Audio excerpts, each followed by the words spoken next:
Solitude, right? It's by Emily Dickinson. And it's really sad because she's such an amazing poet, but nobody ever studies her. Like in high school, nobody talks about her. It's really sad. So this is one of my favorite poems by her. Hope is a thing with feathers. Hope is a thing with feathers that perches in the soul and sings a tune without words and never stops at all. And sweetest in the gale is heard, and sore must be the storm that could have bashed the little bird that kept so many warm. I've heard it in the chillest land and on the strangest sea, yet never in extremity it asked a crumb.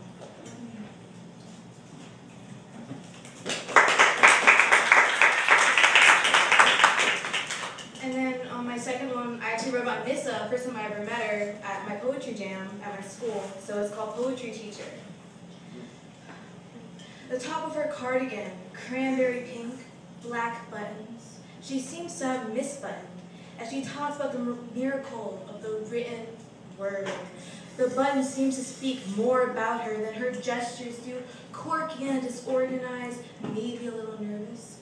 Then she changes. Her anxiety turns to confidence, and she speaks beautiful, intense words, turning silence from all who listen.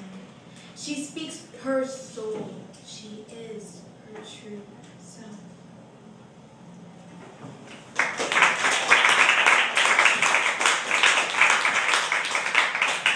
And then my final piece is called For the Lost, and I actually performed it this past year at Poetry Jam. I didn't win, but I think it's a good piece that speaks for itself.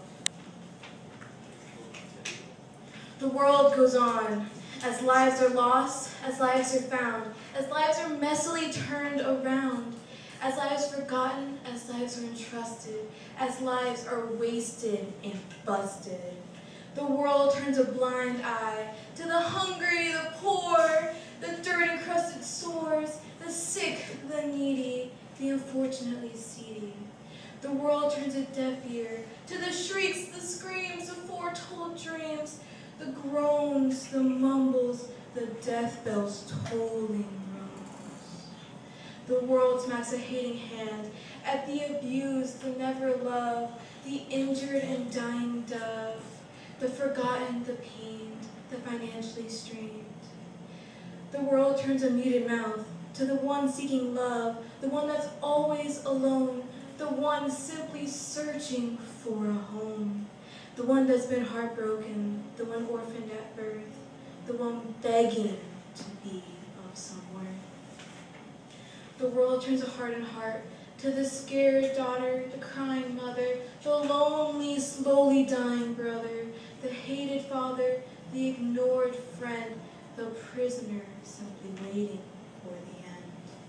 When will we, my brothers and sisters, begin to change the world? We make empty promises and pretend to care about all those poor, scared boys and girls, those who never know when their lives will end, when the massacre will begin, when hope will show its beautiful face.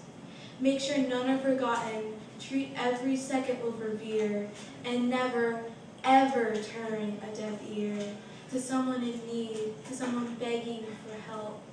For you might be their lifeboat, their detour on the road, their second chance.